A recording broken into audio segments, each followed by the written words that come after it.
Welcome back into Sports Connection. Joining us now is the newly crowned head coach of the Greenwood boys soccer team, Mr. Eric Bowers. Sir, how are you doing today? I'm doing well, sir. How are you? I am doing just fine. Football Sunday, but first I just want to get into it. This season, Greenwood, your first season as head coach. How's it been for you all the way from June, starting practices and stuff, all the way up until now as we are about to head into district playoffs here? Yeah. Well, I wish I could say it was starting in June. I mean, we started pretty early this year, so it's been a long, long season so far. It's been a roller coaster. We started 0-5, then we went on a 6-game win streak, a couple here, a couple there in between, and I think we're finding our stride towards the end of the season. I'm looking forward to this postseason. So, Coach, did you get to know these guys this year because you hadn't been around them, or have you been around any of them before? And how did that go, getting to know them, and how do you feel you know them now? Yeah, I've been the assistant over there for a couple years before this year. So, those relationships were there, but they did get solidified, and we built it upon that. And it did help to have that going into it because I wasn't fresh to it in that sense, but.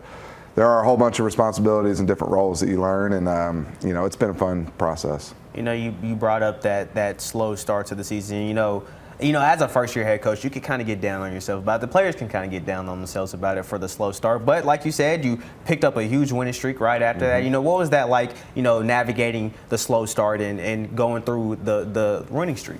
Well, one of the big things for me as a coach is just mentality. I've been saying it to.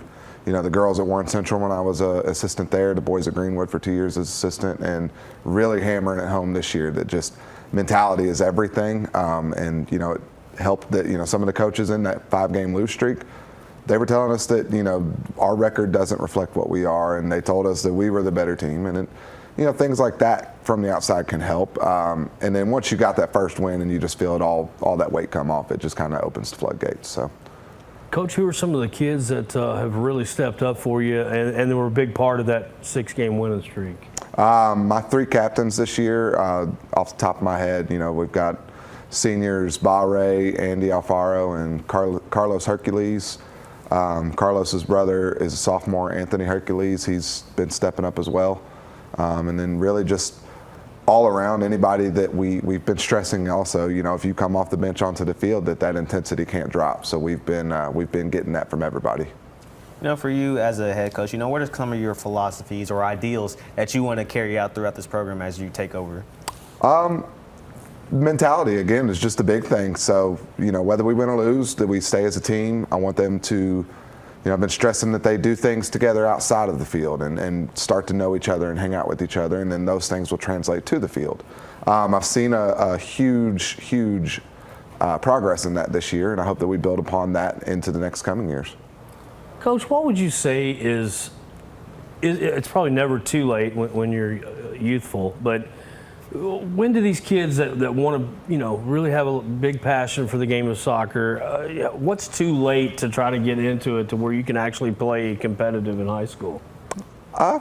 Depending on your opportunities. Like you said, I don't think there is a too late. We've had plenty of new faces on the team this year that didn't try out in the years before, and they've come in and helped us. So I wouldn't say that there is a too late. I guess it depends on the school that you're at. If you've got a school, I think St. X has 50-something on their roster, it might be a little hard to get in there, but, if you come to the right school, you can have an opportunity anywhere.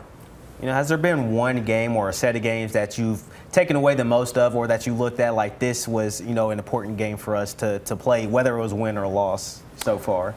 It's easy to point at all 6 district games. We got our first regular season district win in the last 2 years. That was a big one. And even the game before, 2 games before that, when we played South Warren for the second time, and we lost that game in overtime, but that was one of the best performances I've seen our team play.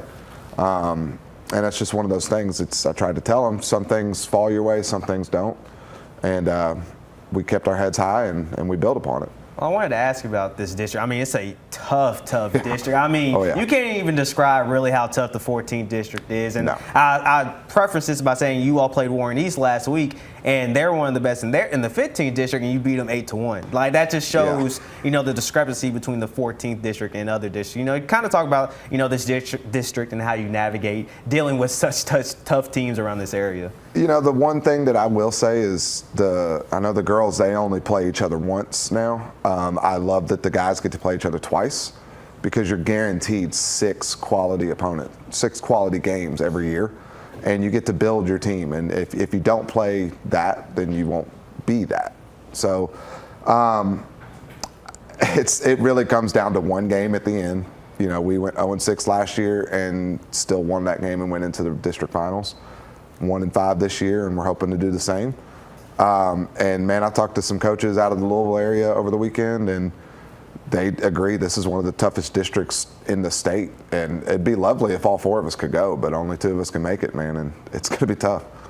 For sure. Well, I just want to say, heading into this district tournament, you have 2 regular season games. What are you hoping to see, or what are your expectations as we head into this final few games before district tournament starts in a couple weeks here? Yeah, we have our senior night tomorrow.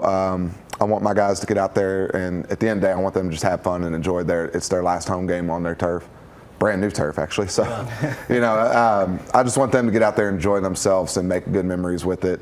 A win would be nice. We'll hope to get that as well.